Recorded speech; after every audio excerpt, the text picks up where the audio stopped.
It is morning here. I hope each and every one of you guys are doing awesome and doing amazing.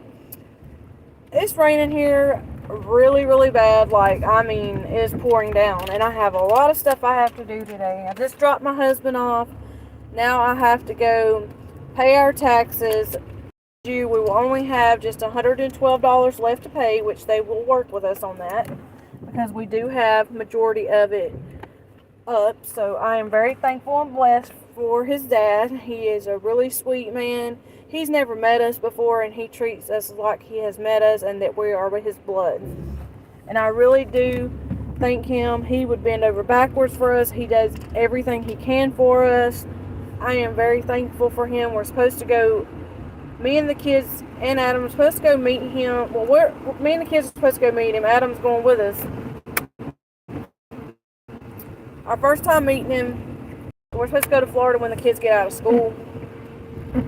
So by then we'll have another vehicle that will actually get us there.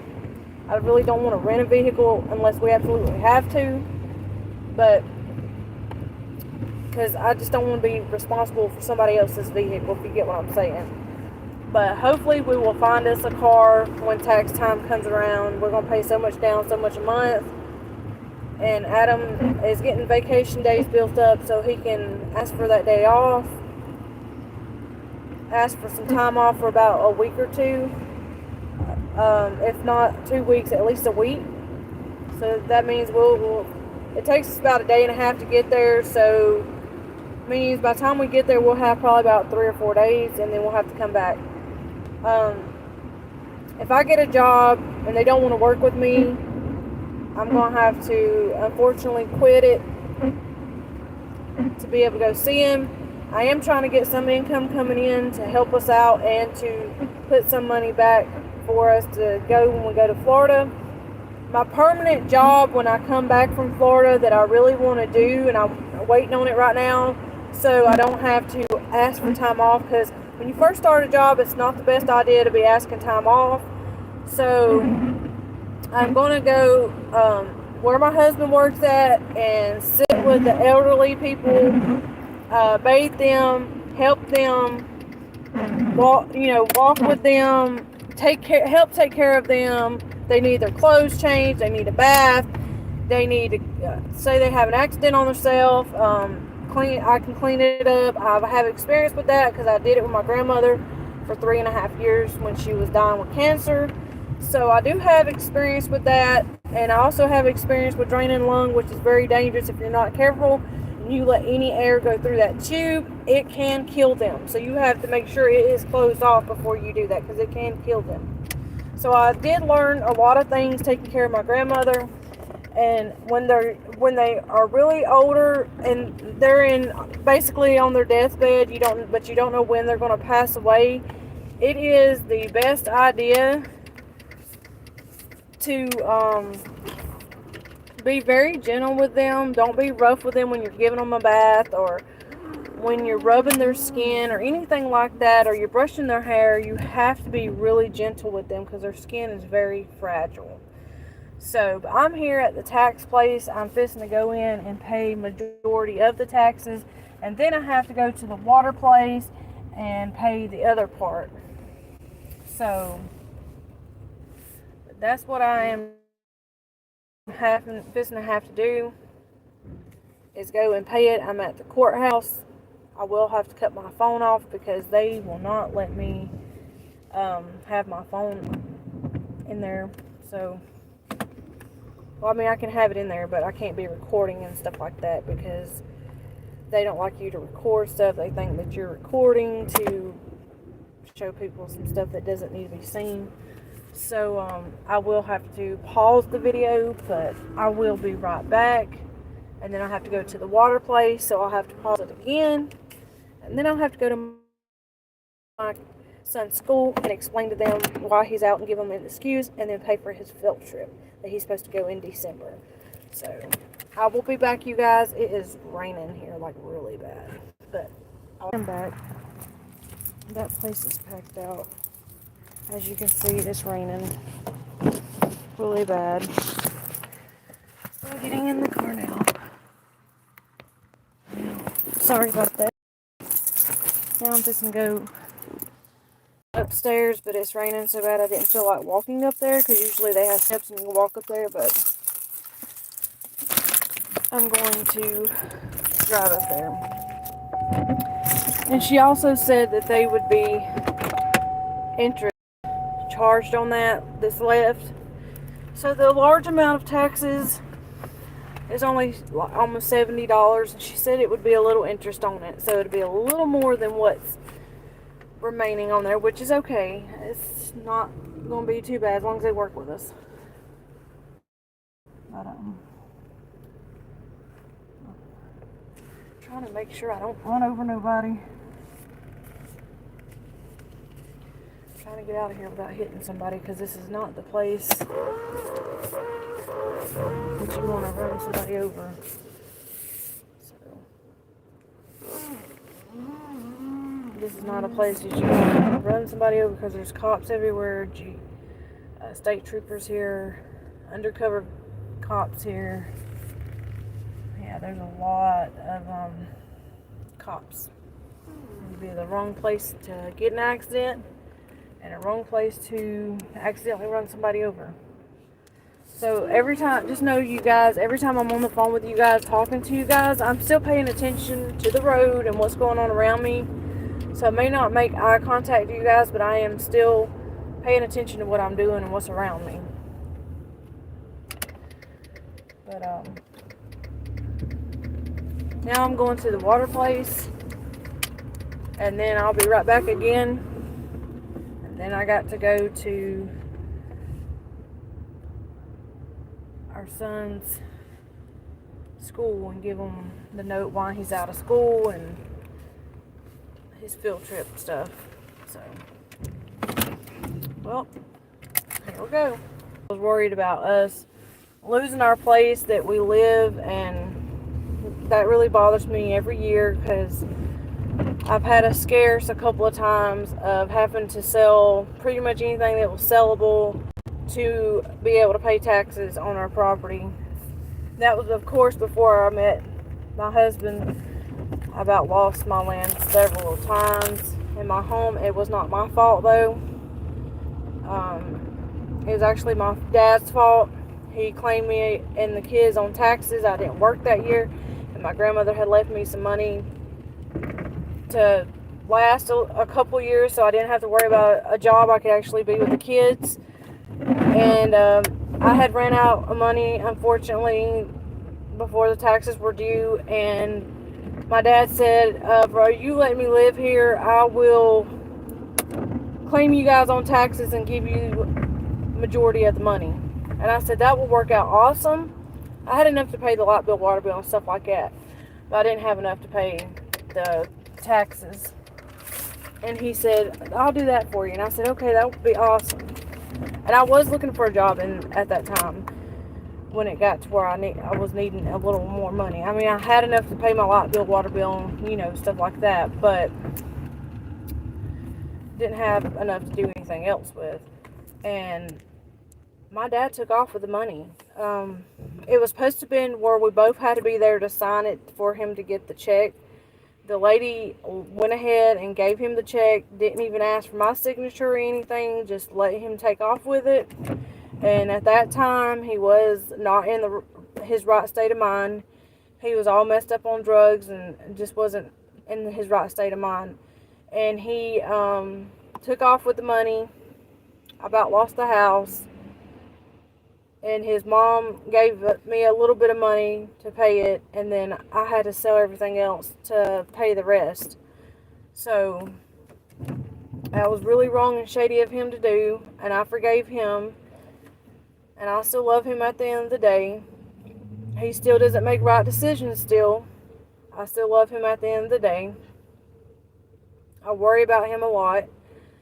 He's worked so hard to get where he's gotten, and now he don't want to go to work half the time, and he doesn't want to come around the family much, and that's really getting me worried again that he's going down that path again. And I hope I'm wrong, and I hope that he's not going down that path again, but something in the back of my mind, because the way his behavior is the way he used to act when he was strung out, and it's making me think that he is doing that again.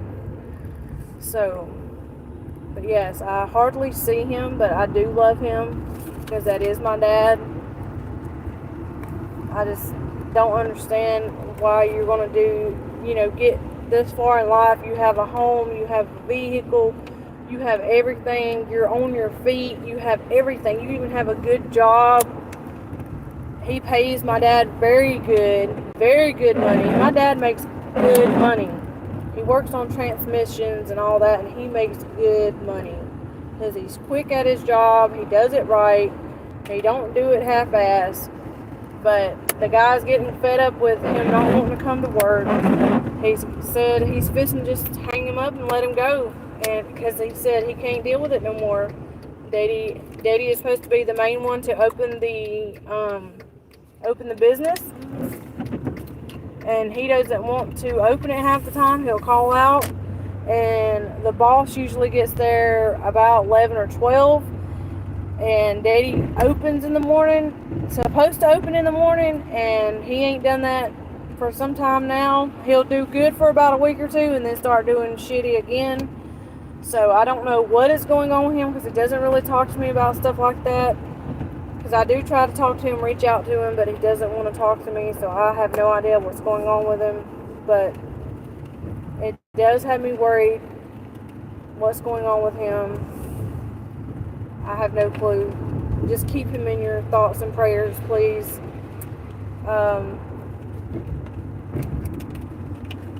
Along with my aunt, she moved out. Now she's trying to move back in with my grandmother. And my aunt, she's on drugs real bad as well, which is Willow's grandmother, which is her mom's mom.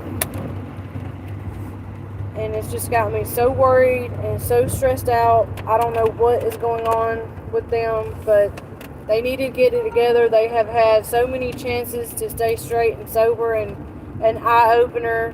She actually had a stroke, my aunt did. It kind of messed her up a little bit. She had a stroke, and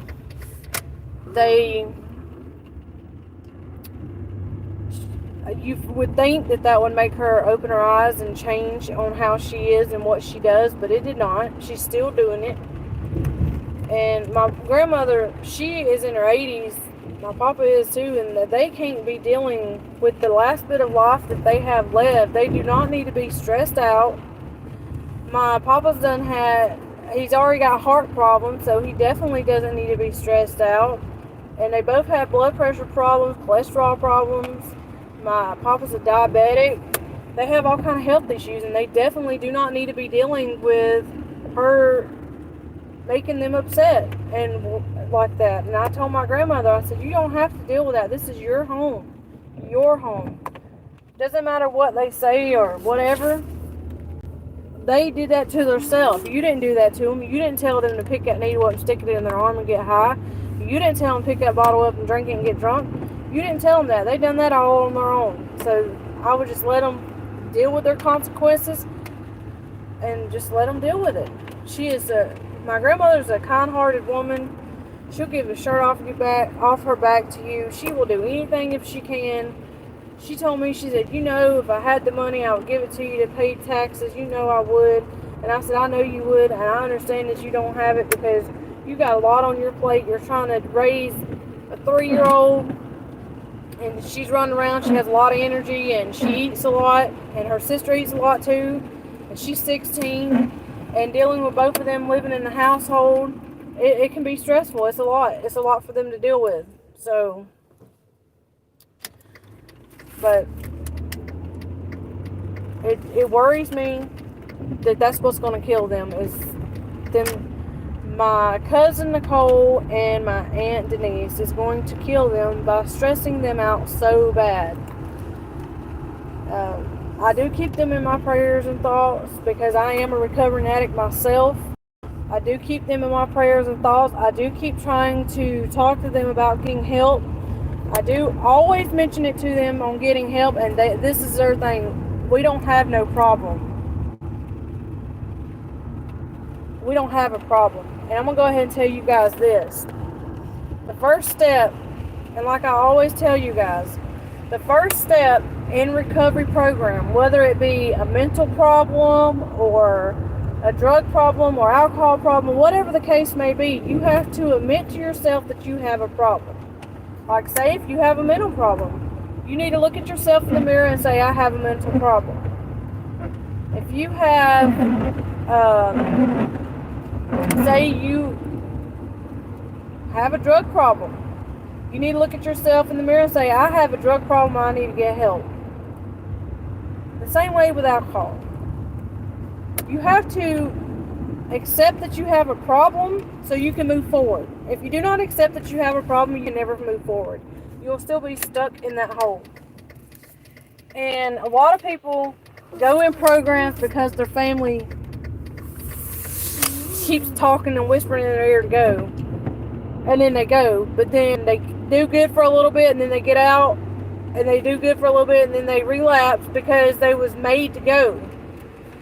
So if they finally hit rock bottom, 50% of people will say, okay, I need to get help. I need to get help. I can't live like this anymore. I need to get help. And the other 50% die, or in prison, or homeless, or something on those routes. And that's true. But yes, I am a recovering addict, and I try to reach out and help anybody I can. I try to tell my cousin there's so much more to life than doing drugs and drinking, and my aunt.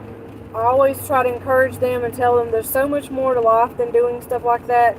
And always, if you have a mental problem or a drug problem or alcohol problem, try to keep uplifting yourself. Don't be putting yourself down, saying you're ugly and all this. Uplift yourself. Look at yourself in the mirror and say you're pretty, you're beautiful. Or if you're a guy, you're handsome. Keep saying that to yourself. And eventually, you'll feel better about yourself. You really will. At first, when my counselor told me that, I was like, you are crazy. But no, she's not crazy. She's absolutely right. She's absolutely right. So, I'm just going to let you guys know that you're not alone. Whatever problem you have, whether it be mental problem, whether it be depression, whether it be any kind of problem that you have, which I'm going to have to back up and straighten up in here. But whatever problem you have, whatever the case may be, drug problem, alcohol problem, a mental disease, depression. I deal with depression really, really bad. And when I came off drugs, it was really bad. My depression hits the roof. Certain times throughout the year, it's good sometimes and bad sometimes, especially around Thanksgiving and Christmas and all that. Those months are really, really, really hard on me because of my grandparents and my mom that passed away. But I'm fixing to pause it again, so please don't go nowhere. I'm fixing to run in this school and deal with them. So far, everyone is okay except for my son. Last night, I don't know if you was listening to that video, but he was coughing and coughing and coughing. I did give him medicine, kept checking his fever. You would see him make his appearance here and there, but I was checking on him. He is really sick. He coughed and coughed and coughed. I bet he coughed for like 2 or 3 hours straight coughing. So, fingers crossed. Hopefully he's over it. I think I need to have him out for the rest of the week just to be on the safe side. They have him supposed to come back Thursday, but I don't know. Last night he wasn't looking too good. So I will be back. I have to run in the building and take this paper. So I will be back, you guys. Don't go anywhere. And thank you, Dana, for being here on my live stream. I really appreciate you. I will be back. Gotta pause it just talk to you guys just for a minute until I walk in. Got my umbrella. It looks like a flower, but it is raining. I'm gonna flip it. It's raining. Let him be out. I know I'm breathing hard. That's because I'm walking, trying to hurry up and get out of the rain. It's really bad here, raining, pouring down. Look how bad it looks. And it's cold here, so it's gonna be really bad tonight. It's probably gonna freeze. Alright, let me get in. Hold on. Sorry, y'all are all up in my face and stuff like that. Alright, let me put this in and then close this. That umbrella can be tricky a little bit.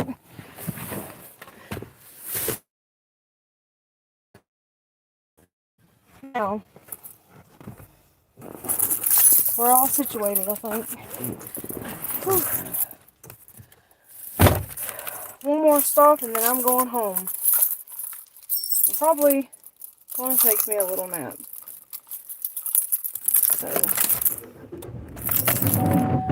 I'm fixing to have to go here in a minute because I have to go for it's not a job interview, but it's to talk to the hiring manager to see if I can get my job back at my old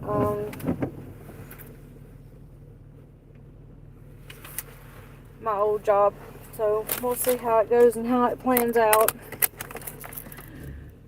One of the managers, she doesn't like me because I kind of told her off a little bit, but I tried to do it in the nicest way I could possibly. So the situation was, I had a department. It got to where I was running a department there, putting comforters and pillows and sheets and all that kind of stuff is what I did. And she wanted me to do an end cap. Now, don't get me wrong, I try to do everything that managers told me to do about end caps and all that stuff. And she wanted me to move one end cap 5 times in one day. She kept telling me, oh, that's not the right area. It needs to be back over here. And it needs to go back over here. And I looked at her and all the other managers that were on duty at that time. And I said, if y'all can't agree on one spot for it to go and stay for about a week, I'm not doing this. And then I didn't get my stuff out because she kept wanting me to move that end cap over and over and over again. And then she told me I couldn't leave until all my stuff got out. That I couldn't leave. And I said, oh, I've got to leave because I don't have nobody to watch the kids, so I have to leave. So I don't have an option. I've got to leave. And she was just like, well, you got to get all your stuff out. And I said, well, if you didn't have me moving the end cap 5 times, I would have done had my stuff out. Because I was really good with getting all my stuff out, making signs for my stuff, and helping other people. I always helped other people. Always, any job that I ever worked at, I've always helped other people if got my stuff done. Like closing or opening, I always try to help anybody out the best way that I can. I'm not a selfish or greedy person. I always try to help people out the best that I know how. So hopefully, I know that this manager doesn't like me and all that, but they're really needing help. They're needing cashiers. They're really needing help. And I will do whatever department they want me to do. I need a job like now. I'm not 6 months now. I need a job like right now to help my family out. I'm not going there to make friends and all that because everybody's worried about me making friends and hanging out with the wrong crowd. I'm there to do my job, make money, and get out. That's it. I don't know if they'll hire me back or not. I'm going to go by there and see. So fingers crossed that they'll talk to me again. I don't know if they will or not, but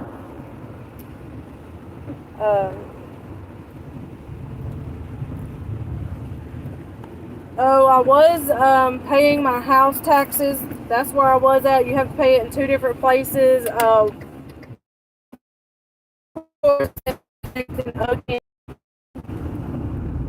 You see what I'm meaning? It keeps on pausing. I don't understand what's going on with this. But I just left my son's school, Dana. That's what you were asking me. I just left his school. That's where I just left from. And it's probably my phone going to act up again and say reconnecting. I hate when it does this. I don't know why it's doing that, but it's a stupid phone. Which, when I get a job and get money flowing in, I'm getting me another phone. Because I'm not dealing with this anymore. I hate this.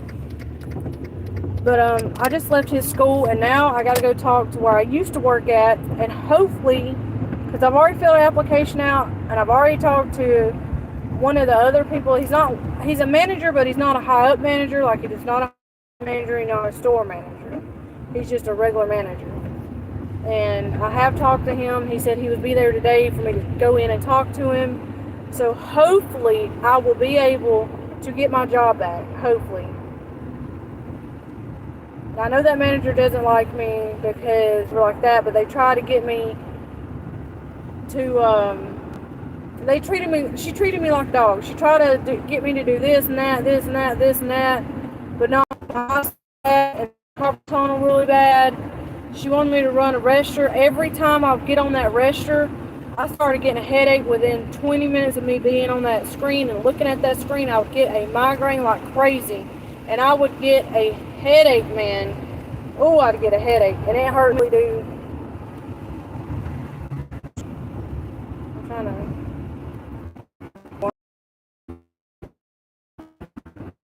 In this area, it keeps reconnecting, but please do not go nowhere. I understand if you have to, but I will be right back.